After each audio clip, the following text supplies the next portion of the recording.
I do, actually. It was 1994 or 1995. That I can't remember, but I do remember my first because I was so excited to be here. I was working for HBO at the time, and back in the HBO home office, you really knew you were sort of on your way to something when you got to go to MIP. That was sort of the key. It was either MIP or MIPCOM, and so you were always really dejected if you weren't on the list of people to go to MIP. So that was my first year getting to go, so it was incredibly exciting because it sort of said, all right, they think enough of me now to spend the money to send me to this market. And so I got to go, and I stayed in a very small hotel, probably about 35 minutes from here, which didn't bother me at all. I had no idea that there was anything different, and I just thought it was beautiful. It was sort of a motel. I mean, it was very small, and it looked out at the water, and I just thought spectacular. And I took the coaches that they provided back and forth every day, and was very excited. I bought a bunch of movies from Nordisk Films for HBO Central and Eastern Europe. I think it was HBO Hungary. So probably, I can't believe I'm remembering this, but probably the bigger deal that I remember doing was the Scandinavian, because I wasn't that familiar with Scandinavian films till I came here. And I met the Nordisk guys, and I really liked them, and I ended up doing a package deal with them for HBO.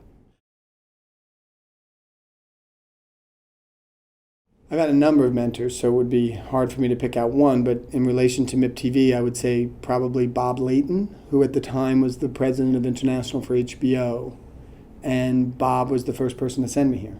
So he sort of had to put his trust in me. He also taught me a lot about scheduling and program planning and acquisitions and how to do output deals and various number of things. So he would probably be the one that stands out in relation to MIPTV.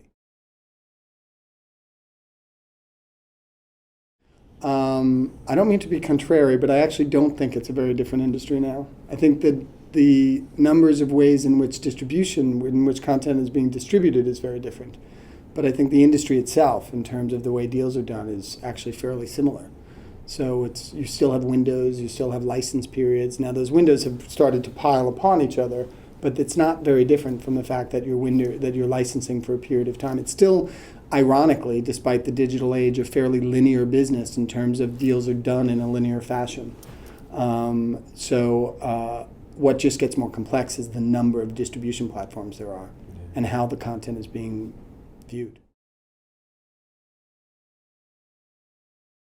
Storytelling has been around since the beginning of time, since cavemen drew stories on walls. Storytelling is always going to be there. So most of us here represent the storytellers in the industry, and I think what's changed is the distribution platforms. So if you see anything, I would see maybe markets consolidating, because at some point the distribution platforms, which used to only carry voice or data, are now carrying video as well, and we're all delivering stories through various distribution pipelines.